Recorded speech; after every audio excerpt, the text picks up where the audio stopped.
ಬೆಳಗಾವಿನಲ್ಲಿ city Ravi ಅವರದು arrest ಆಗಿ ಲಕ್ಷ್ಮೀ ಹೆಬ್ಬಾಳ್ಕರ್ ಅವರಿಗೆ ಅವಹೇಳನ ಪ್ರೊಟೆಸ್ಟ್ ಮಾಡ್ತೀವಿ ಅಂತಿದ್ದಾರೆ ಸರ್. ಬಿಜೆಪಿ ಅಂದ್ರೆ ಒಬ್ಬ ಹೆಣ್ಮಗಳಿಗೆ ಬಹಳ ತುಚ್ಛೀಕರಣವಾಗಿ ಮಾತಾಡಿದ್ರು ಕೂಡ, ಅವಹೇಳನಕರವಾಗಿ ಮಾತಾಡಿದ್ರು ಕೂಡ ಅದಕ್ಕೆ ಸಪೋರ್ಟ್ ಮಾಡ್ತಾರ ಅವರು?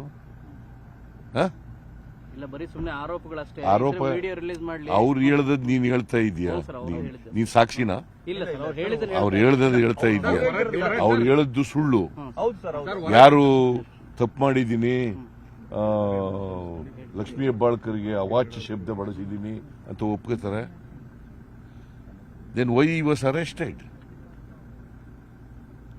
ಆಮೇಲೆ ಹೆಣ್ಮಕ್ಳು ಸಾಮಾನ್ಯವಾಗಿ ಅವ್ರ ಮೇಲೆ ಆರೋಪ ಮಾಡಿದಾಗ ಸುಳ್ಳು ಕಂಪ್ಲೇಂಟ್ ಕೊಡಲ್ಲ. ಸಿ.ಟಿ. ರವಿ ಗೊತ್ತಿಲ್ಲ ನನಗೆ ಯಾಕೆ ಆ ಪದ ಬಳಸಿದ್ನೋ ಗೊತ್ತಿಲ್ಲ ನನಗೆ. So it is an offence. Sir, Horatti ಅವರು ಇಬ್ರು ಕರೆದಿ ಮಾತಾಡದೆ ಇಲ್ಲಿಗೆ ಮುಗಿಸಿ ಇದನ್ನ ಅಂತ ಹೇಳಿದ್ದೆ ನಾನು ಅಂತ ಹೇಳ್ತಾರೆ. ಮತ್ತೆ ಸಿ.ಟಿ. ರವಿ ಅವರು ಫ್ರಸ್ಟ್ರೇಷನ್ ಪದ ಬಳಸಿದೆ ನಾನು ಅಂತ ಸ್ಪಷ್ಟನೆ ಕೊಟ್ಟಿದ್ದಾರೆ ಅಂತ ಹೊರಟ್ಟಿ ಅವರು ಹೇಳಿರುವಂತದ್ದು. ಅವನು ಹೇಳಿರೋದಪ್ಪ, ಸಿ.ಟಿ. ರವಿ ಹೇಳಿರೋದು.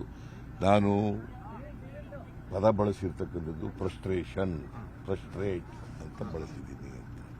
ಅದು ಆಫ್ಟರ್ ಥಾಟ್, ಅದು ಗೊತ್ತಿಲ್ಲ ನನಗೆ.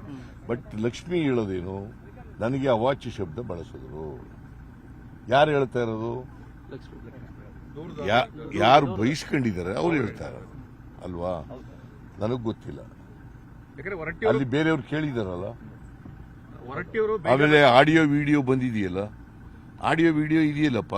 ಇಲ್ಲ ಅಂತ ಹೊರಟ್ಟಿಯವರು ವಿಡಿಯೋ ಏನೂ ಇಲ್ಲ. ಅಲ್ಲ, ಹೊರಟ್ಟಿಯವರು ಇರಲಿಲ್ಲ, ಆಗ ಒಳಗಡೆ ಹೊಂಟೋಗ್ಬಿಟ್ಟಿದ್ರು. ಆಡಿಯೋ ಕೊಡಿ ಅಂದೇ ಕೊಟ್ಟಿಲ್ಲ ಯಾರು ನನಗೆ ಅಂತ ಹೊರಟ್ಟಿಯವರು ಇವತ್ತು ಹೇಳಿದರೆ.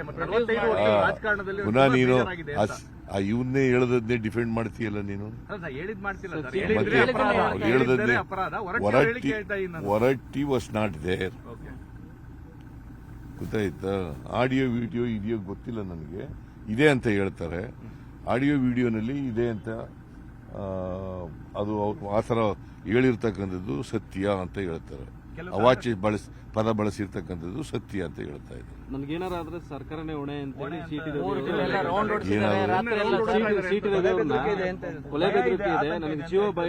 ಎಲ್ಲ ಅಪರಾಧಿಗಳು ಹೇಳ್ತಾರೆ ಹಂಗೆ.